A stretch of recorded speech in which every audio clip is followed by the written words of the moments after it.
Assalamualaikum warahmatullahi wabarakatuh. Perkenalkan, saya Ani Iva Natasha dengan NIM 2250191234 dari kelas F kelompok 1.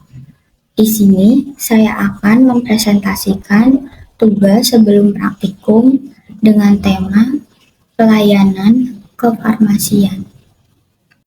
Adapun capaian pembelajarannya yaitu pertama, mampu mengumpulkan data dan informasi terkait pelayanan kefarmasian.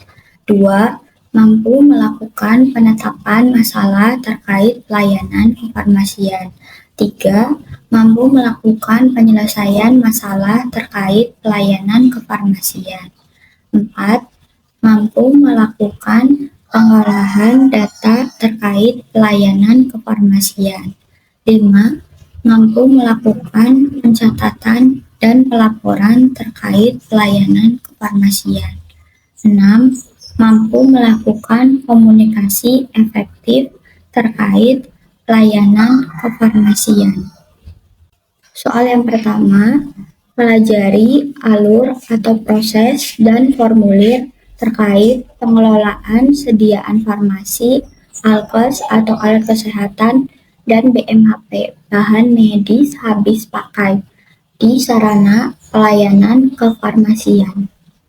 Dapat didefinisikan, pengelolaan sediaan farmasi, alat kesehatan, dan bahan medis habis pakai merupakan suatu siklus kegiatan, dimulai dari pemilihan, perencanaan, pendistribusian, kebutuhan, pengadaan, penerimaan, penyimpanan, pemusnahan, dan penarikan, pengendalian, dan administrasi yang diperlukan bagi kegiatan pelayanan kefarmasian, baik itu apotek, puskesmas, dan rumah sakit.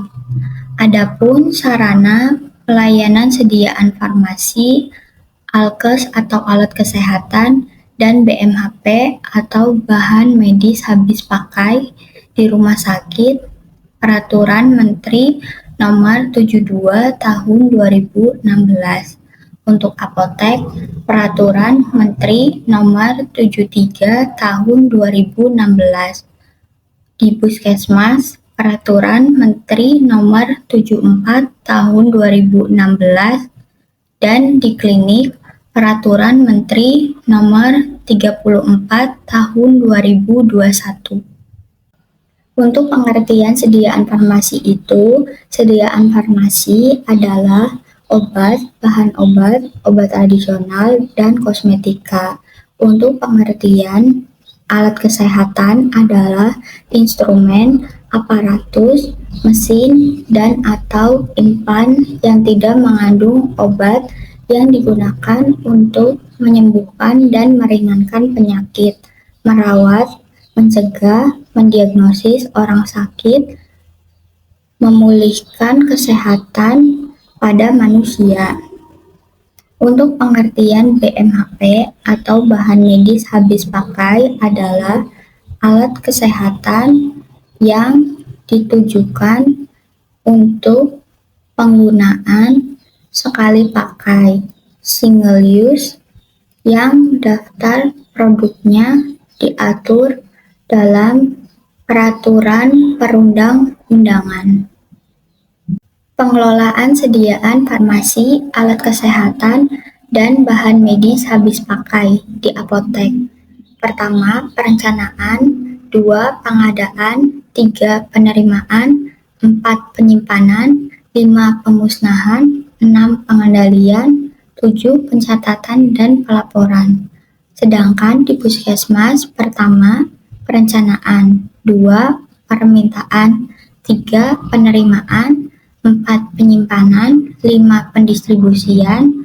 6. Pengendalian. 7. Pencatatan dan pelaporan. 8. Pemantauan dan evaluasi.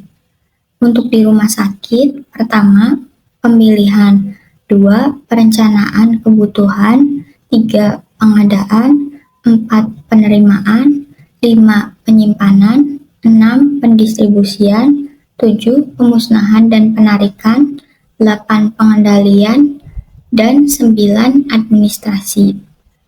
Untuk klinik dengan rawat inap, yang pertama ada pemilihan, 2. Perencanaan, 3. Pengadaan, 4. Penerimaan, 5. Penyimpanan, 6. Pendistribusian, 7. Pemusnahan dan penarikan, 8. Pengendalian, 9. Administrasi.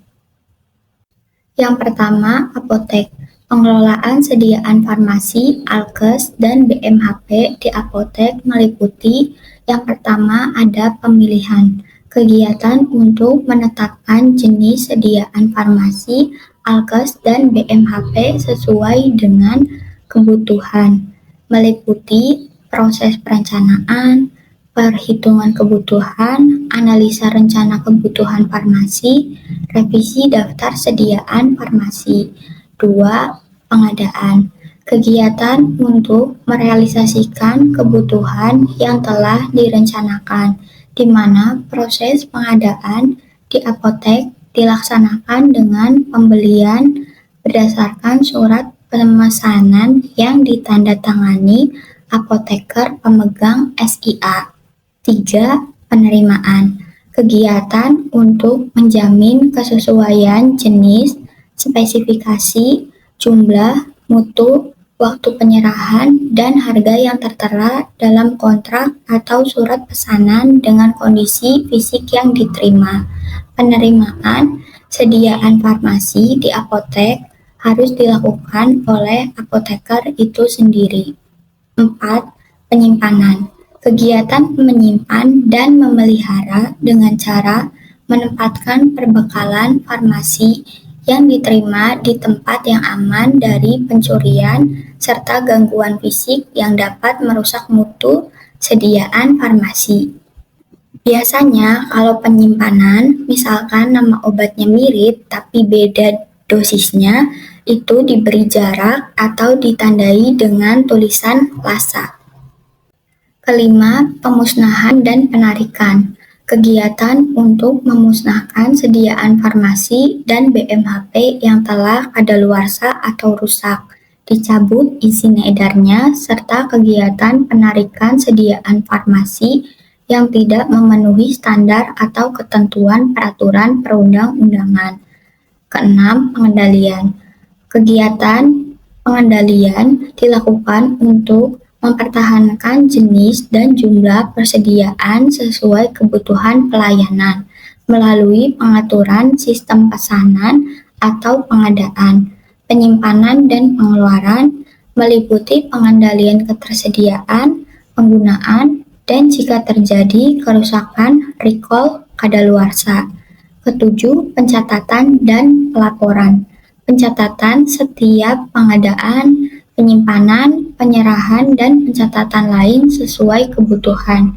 Pelaporan internal digunakan untuk kebutuhan manajemen apotek, seperti keuangan barang.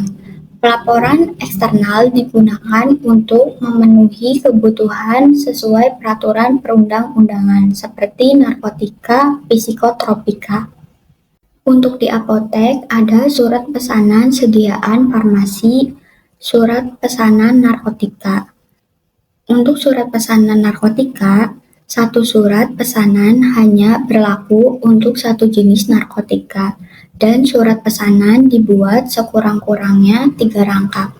Lalu ada surat pesanan psikotropika, dibuat sekurang-kurangnya 3 rangkap. Surat pesanan obat yang jadi prekursor farmasi, dan surat pendelegasian kewenangan.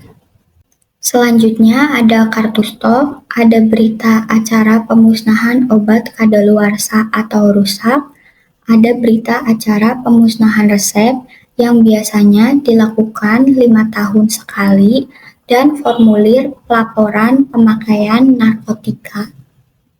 Yang kedua, puskesmas. Pengelolaan sediaan farmasi, alkes, dan BMHP di puskesmas meliputi yang pertama ada perencanaan. Perencanaan kebutuhan sediaan farmasi, alkes, dan BMHP di setiap periode dilaksanakan oleh apoteker atau TTK, tenaga teknis kefarmasian, pengelola ruang farmasi meliputi pemilihan, harus berdasarkan daftar obat esensial nasional, DOEN, dan formularium nasional. Pengumpulan data memperkirakan kebutuhan periode dengan buffer stok, analisis metode perhitungan stok, evaluasi perencanaan, dan revisi daftar obat. Yang kedua ada pengadaan. Kegiatan pengadaan di Puskesmas dilakukan dengan dua cara, yaitu melakukan permintaan ke Dinas Kesehatan Kabupaten atau Kota dan pembelian mandiri. Yang ketiga ada penerimaan. Kegiatan untuk menjamin kesesuaian jenis, spesifikasi, jumlah, mutu, waktu penyerahan, dan harga yang tertera dalam dokumen penerimaan dengan kondisi fisik yang diterima. Yang keempat ada penyimpanan. Kegiatan menyimpan dan memelihara dengan cara menempatkan perbekalan farmasi yang diterima di tempat yang aman dan pencurian serta gangguan fisik yang dapat merusak mutu sediaan farmasi. Untuk penyimpanan sama seperti sebelumnya. Kalau nama obatnya mirip, diberi jarak atau diberi tanda lasak. Penyimpanan juga berbeda jenisnya. Contohnya ada yang di suhu ruang dan suhu dingin. Kelima ada pendistribusian. Kegiatan pengeluaran dan penyerahan sediaan farmasi dan BMHP dari Puskesmas induk untuk memenuhi kebutuhan pada jaringan pelayanan Puskesmas seperti Puskesmas Pembantu, Keliling, dan Bidan Desa. Keenam ada pemusnahan dan penarikan. Kegiatan untuk memusnahkan sediaan farmasi dan BMHP yang telah kadaluarsa atau rusak, dicabut izin edarnya, serta kegiatan penarikan sediaan farmasi yang tidak memenuhi standar atau ketentuan peraturan perundang-undangan. Ketujuh ada administrasi. Kegiatan meliputi pencatatan, pelaporan, semua kegiatan pelayanan kefarmasian di Puskesmas, serta pelaporan baik itu laporan internal ataupun eksternal. Selanjutnya ada formulir laporan pemakaian dan lembar permintaan obat atau LP/LPO. Ini biasanya cuma ada di Puskesmas. Selanjutnya ada formulir laporan pengembalian obat rusak atau kadaluarsa. Yang ketiga ada formulir laporan narkotika dan psikotropik. Yang keempat ada formulir laporan evaluasi penggunaan Fornas. Selanjutnya ada laporan pelayanan kefarmasian di Puskesmas, ada rekapitulasi Dinas Kesehatan Kabupaten atau Kota, dan ada laporan pelayanan kefarmasian Dinas Kesehatan Provinsi. Pengelolaan sediaan farmasi, alkes, dan BMHP di rumah sakit harus dilakukan oleh instalasi farmasi sistem satu pintu.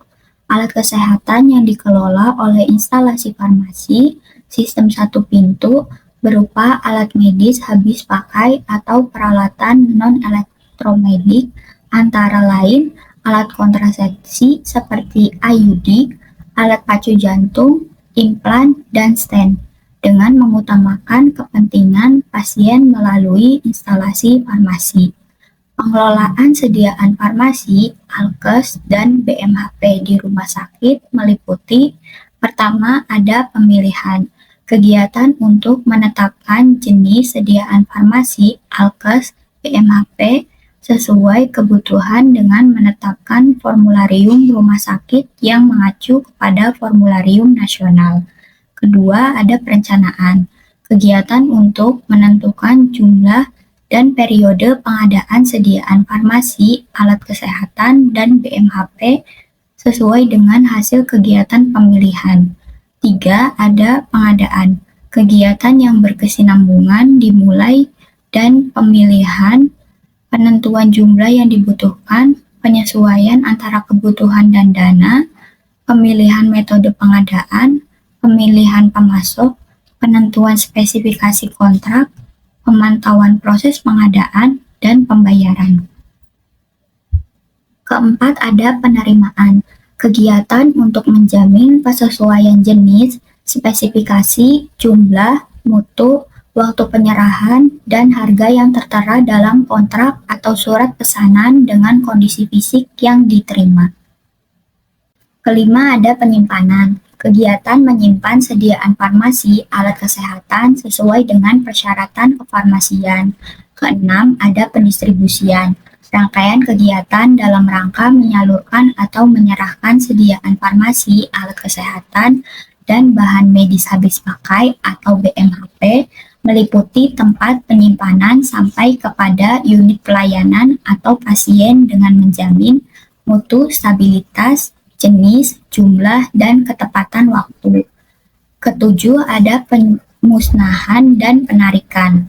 Kegiatan penarikan sediaan farmasi yang tidak memenuhi standar atau ketentuan peraturan perundang-undangan dilakukan oleh pemilik izin edar berdasarkan perintah penarikan oleh BPOM, yaitu mandatory recall, atau berdasarkan inisiasi sukarela oleh pemilik izin edar, yaitu voluntary recall, dengan tetap memberikan laporan kepada Kepala BPOM. Kedelapan, ada pengendalian.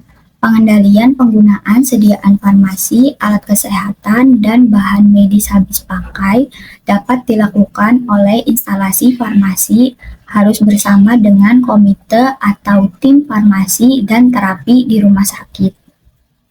Kesembilan, ada administrasi, yaitu kegiatan meliputi pencatatan, pelaporan, administrasi keuangan, dan administrasi penghapusan. Yang pertama, ada formulir pengajuan obat untuk masuk formularium. Yang kedua, ada formulir pengajuan penghapusan obat formularium.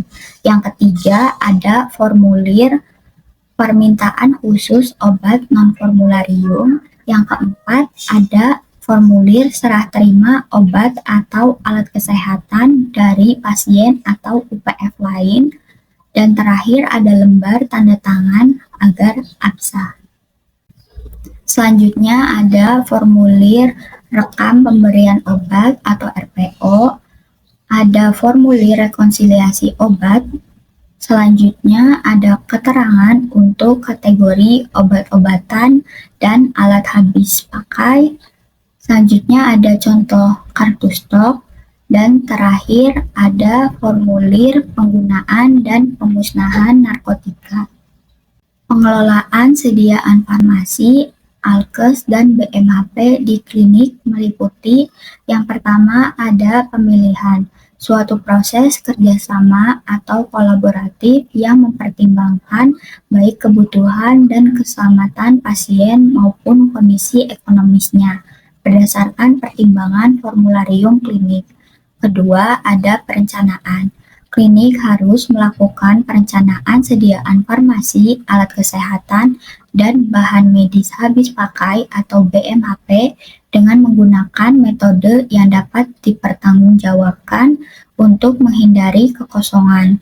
Ketiga, ada pengadaan. Kegiatan untuk merealisasikan kebutuhan yang telah direncanakan dan disetujui melalui pembelian. Keempat, ada penerimaan. Kegiatan untuk menjamin kesesuaian jenis, spesifikasi, jumlah, mutu, waktu penyerahan, dan harga yang tertera dalam surat pesanan dengan kondisi fisik yang diterima. Kelima, ada penyimpanan. Kegiatan menyimpan dan memelihara dengan cara menempatkan sediaan farmasi yang diterima pada tempat yang dinilai aman dari pencurian serta gangguan fisik yang dapat merusak mutu sediaan farmasi.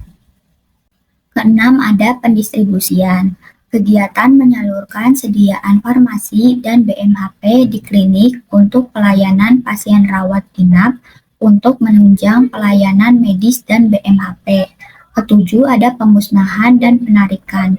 Klinik harus memiliki sistem penanganan obat rusak, tidak memenuhi persyaratan mutu, telah kadaluarsa tidak memenuhi syarat untuk dipergunakan dalam pelayanan kesehatan atau dicabut izin edarnya untuk dilakukan pemusnahan atau pengembalian ke distributor sesuai ketentuan yang berlaku.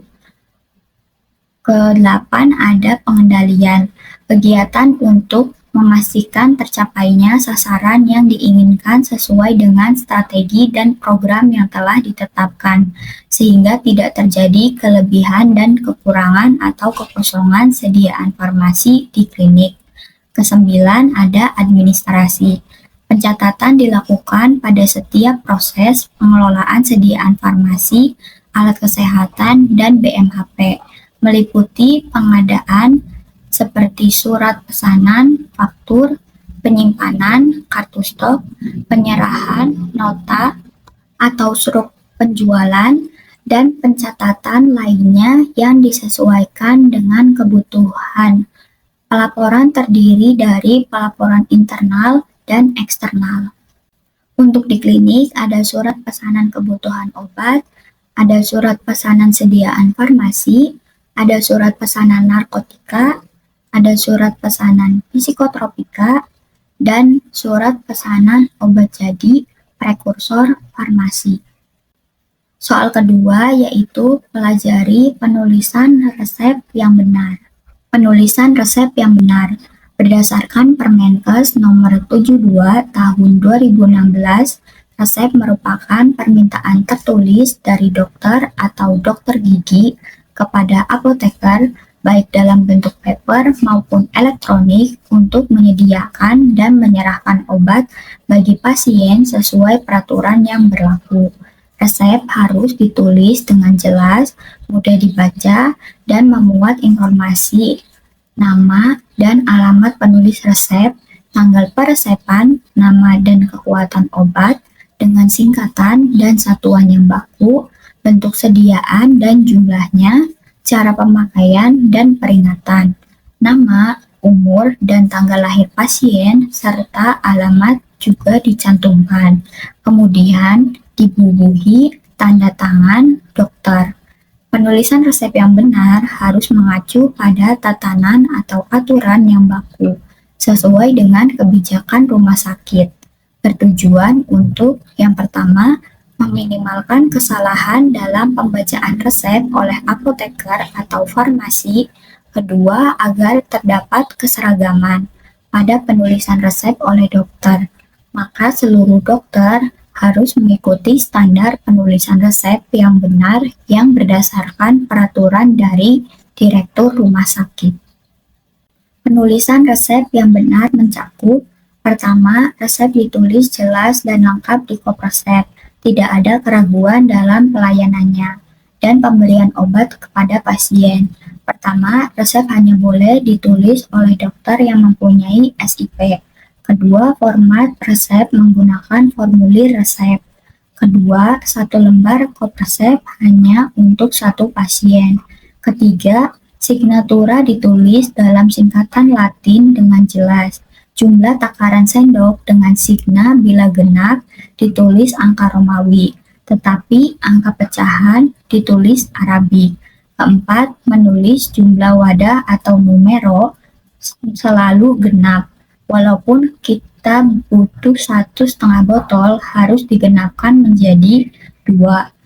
5. Setelah signatura harus diparaf atau ditandatangani oleh dokter bersangkutan, menunjukkan keabsahan dari resep tersebut terjamin. Ke-6. Jumlah obat yang dibutuhkan ditulis dalam angka Romawi, hindari penulisan angka desimal. Penulisan jumlah atau kadar obat yang ditulis dalam bentuk sistem metrik mengikuti satuan. Ke-7. Nama pasien, nama ibu kandung, dan nomor MR harus jelas. 8. Khusus untuk peresepan obat narkotika harus ditandatangani oleh dokter bersangkutan, mencantumkan nomor SIP, dokter penulis resep, dan alamat pasien serta resep tidak boleh diulangi tanpa resep dokter. 9. Tidak menyingkat nama obat dengan singkatan yang tidak umum atau singkatan sendiri. karena menghindari material oriented. 10. Penulisan kekuatan obat dalam sediaan obat jadi, generik atau paten yang beredar di pasaran dengan beberapa kekuatan, maka kekuatan yang diminta harus ditulis. 11. Hindari tulisan sulit dibaca. Hal ini dapat mempersulit pelayanan. 12. Setiap selesai menuliskan resep, diberi tanda penutup berupa garis penutup untuk 1 R atau tanda pemisah di antara R untuk lebih dari 2 R dan paraf atau tanda tangan pada setiap R. 13. Resep merupakan medical record dokter dalam praktik dan bukti pemberian obat kepada pasien yang diketahui oleh farmasi di apotek, kerahasiaannya dijaga. Untuk penulisan resep yang benar mencakup tanggal penulisan resep, mengisi kolom riwayat alergi obat, tanda R pada setiap sediaan. Selanjutnya, nama obat tunggal ditulis dengan nama generik, untuk obat kombinasi sesuai dengan nama yang terdapat pada formularium. Terus jumlah sediaannya diperhatikan. Bila obat berupa racikan, ditulis nama setiap jenis atau bahan obat dengan jumlah obat. Jangan lupa nama pasien, nomor rekam medis, tanggal lahir, dan usia itu paling penting. Karena jika untuk anak kecil, itu biasanya menyesuaikan dosisnya dengan usia dan berat badan. Terakhir ada tanda tangan dokter. Kalau ini contoh penulisan resep di rumah sakit, kurang lebih sama seperti tadi di puskesmas. Soal ketiga, pelajari cara melakukan pengkajian resep dan formulir yang terkait. Cara melakukan pengkajian resep.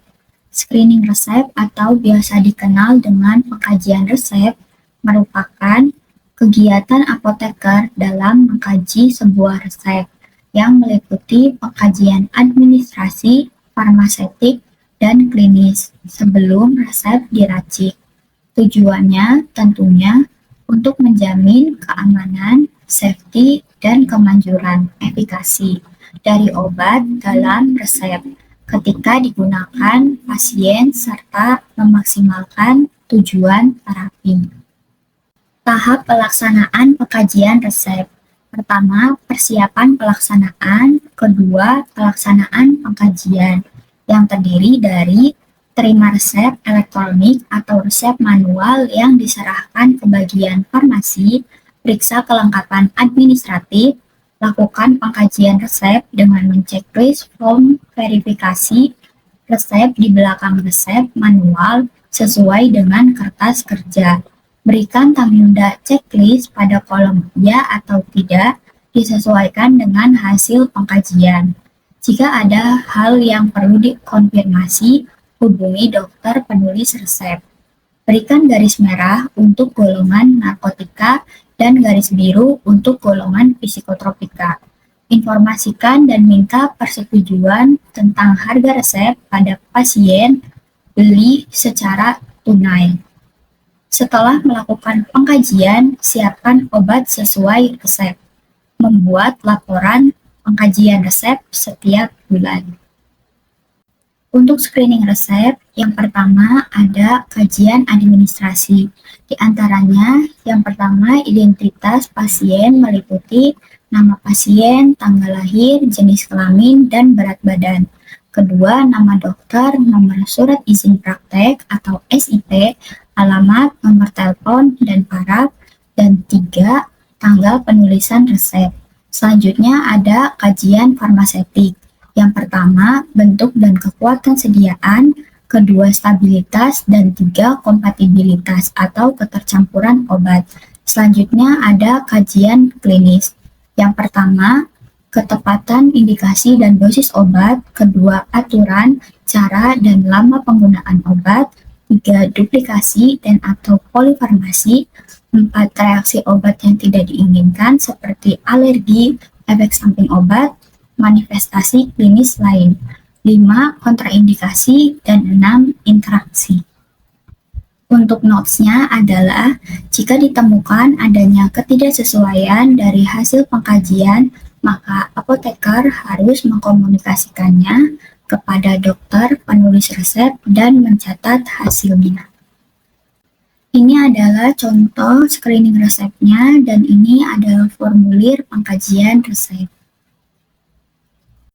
Soal yang keempat, pelajari masalah terkait obat. Masalah terkait obat atau DRP, Drug Related Problem, adalah masalah atau kejadian yang tidak diinginkan yang dialami pasien yang melibatkan atau diduga melibatkan terapi obat dan dapat mengganggu pencapaian hasil terapi yang optimal. Untuk Pharmaceutical Care Network Europe (PCNE) mendefinisikan DRP sebagai kejadian atau keadaan yang melibatkan terapi obat yang secara aktual atau potensial mengganggu hasil kesehatan yang diinginkan. Jenis DRP, di antaranya ada indikasi yang tidak diobati. Permasalahan dapat terjadi jika pasien memiliki masalah medis yang memerlukan terapi obat, indikasi untuk penggunaan obat, tetapi tidak menerima obat untuk indikasi tersebut. Pemilihan obat yang tidak tepat. Permasalahan dapat terjadi jika pasien dengan indikasi tetapi menggunakan obat yang salah. Dosis subterapeutik. Permasalahan dapat terjadi jika pasien memiliki masalah medis dengan terlalu sedikit obat yang benar, gagal menerima obat. Permasalahan dapat terjadi jika pasien memiliki masalah medis yang merupakan akibat dari tidak menerima obat-obatan. Overdosis. Permasalahan terjadi jika pasien memiliki masalah medis, yaitu mendapatkan perawatan dengan terlalu banyak menerima dosis obat. Toksisitas. Reaksi obat yang merugikan. Permasalahan terjadi jika pasien memiliki masalah medis yang merupakan hasil dari reaksi obat yang merugikan. Interaksi obat. Permasalahan terjadi jika pasien memiliki masalah medis yang merupakan hasil dari interaksi dari obat-obat, obat makanan, atau obat interaksi uji laboratorium. Penggunaan obat tanpa indikasi. Permasalahan terjadi jika pasien minum obat tanpa indikasi medis yang sah. Soal kelima, pelajari swamedikasi dan tata laksananya. Tata laksana swamedikasi. World Health Organization mendefinisikan swamedikasi sebagai upaya seseorang untuk menggunakan atau memperoleh obat tanpa diagnosa, saran dokter, resep, pengawasan terapi, ataupun penggunaan obat untuk mengobati diri sendiri tanpa konsultasi dengan petugas kesehatan. Obat bebas dan obat bebas terbatas adalah golongan obat yang digunakan dalam swamedikasi. Tujuan dari swamedikasi diantaranya yaitu, pertama, meningkatkan kemandirian pasien dalam menjaga kesehatan. Kedua, mengurangi beban pelayanan kesehatan seperti puskesmas atau rumah sakit untuk kasus ringan. Ketiga, mempercepat penanganan gejala ringan tanpa harus menunggu konsultasi dokter. Keempat, mendorong penggunaan obat yang rasional di tingkat masyarakat. Pertama, identifikasi masalah kesehatan ringan. Misalnya, demam ringan, nyeri kepala, nyeri otot, batuk, pilek, dispepsia ringan, diare ringan, sariawan, nyeri haid ringan, dan lain-lain. 2. Pilih obat yang tepat. Gunakan obat bebas dengan logo hijau atau obat bebas terbatas dengan logo biru. Hindari obat keras dengan logo merah tanpa resep dokter. 3. Gunakan sesuai aturan pakai. Ikuti dosis, frekuensi, dan lama penggunaan. Jangan melebihi dosis anjuran. 4. Perhatikan efek samping dan interaksi obat. 5. Evaluasi hasil. Bila gejala membaik, hentikan obat. Bila tidak membaik, dalam 3-5 hari segera konsultasi ke dokter. Soal ke-6, pelajari tata laksana penyakit degeneratif, parameter klinik terkait, efek samping yang perlu diperhatikan, pelajari cara mengisi formulir yang terkait. Untuk tata laksana penyakit degeneratif adalah yang muncul akibat kerusakan atau penurunan fungsi sel, jaringan, atau organ tubuh secara bertahap. Biasanya karena proses penuaan, gaya hidup tidak sehat, atau faktor genetik. Terapi pada penyakit degeneratif yang pertama ada diabetes mellitus tipe 2. Untuk terapi farmakologinya menggunakan metformin 500-850 mg 2-3 kali per hari sesudah makan. Glimepirid 1-4 mg 1 kali per hari sebelum sarapan. Kombinasi DPP-4 inhibitor, SGLT2 inhibitor, atau insulin bila perlu.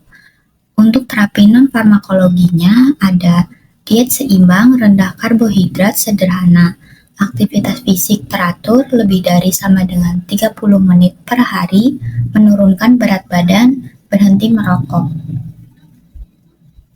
Untuk parameter klinik ada gula darah puasa GDP, gula darah 2 jam postprandial GD2-PP, HbA1c kurang dari sama dengan 7%, fungsi ginjal, ureum, kreatinin, GFR. Efek sampingnya pada metformin, gangguan gastrointestinal, asidosis laktat tetapi jarang. Efek samping glimepirid ada hipoglikemia, peningkatan berat badan. Untuk SGLT2 inhibitor, infeksi saluran kemih atau genital. Untuk monitoring terapi ada pemeriksaan gula darah harian GDP, GD2-PP, HbA1c tiap 3 bulan, fungsi ginjal dan hati tiap 6 bulan, evaluasi gejala hipoglikemik. Kedua ada hipertensi. Tata laksana farmakologinya menggunakan ACI, contoh obatnya captopril 12,5-50 mg 2-3 kali per hari, ARB, contoh obatnya losartan 50-100 mg 1 kali per hari, CCB, contoh obatnya amlodipin 5-10 mg 1 kali per hari, diuretik tiazid, contoh obatnya HCT 12,5-25 mg per hari. Untuk terapi non-farmakologinya ada batasi asupan garam kurang dari 5 mg per hari, olahraga rutin, dan kontrol berat badan. Hindari alkohol dan rokok, manajemen stres. Untuk parameter kliniknya ada tekanan darah, targetnya kurang dari 140 per 90 mmHg, denyut nadi, elektrolit serum, Na+, K+, fungsi ginjal, ureum, kreatinin.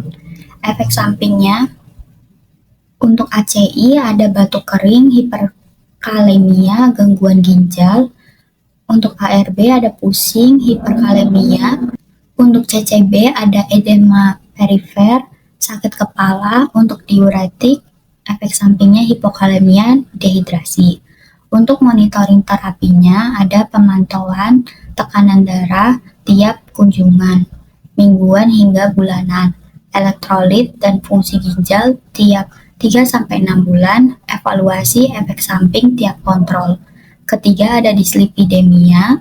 Untuk terapi farmakologinya menggunakan statin, contoh obatnya simvastatin 10-40 mg di malam hari, atorvastatin 10-20 mg.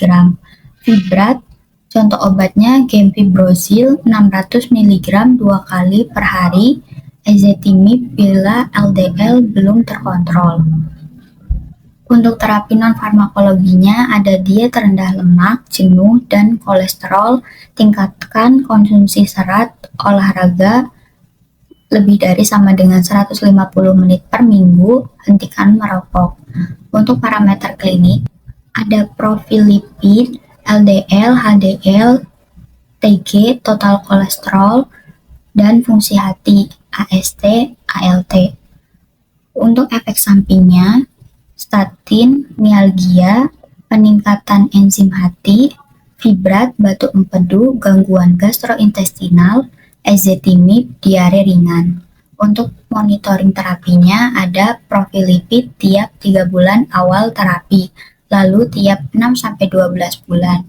Fungsi hati tiap 6 bulan, evaluasi gejala mialgia setiap kontrol. Keempat ada GOT atau asam urat. Untuk terapi farmakologinya menggunakan allopurinol 100-300 mg per hari, colchicine 0,5-1 mg per hari, NSAID seperti ibuprofen, naproxen untuk serangan akut. Untuk terapi non-farmakologinya ada hindari makanan tinggi purin seperti jeroan, seafood, daging merah. Minum air putih lebih dari sama dengan 2-3 liter per hari, batasi alkohol, kontrol berat badan.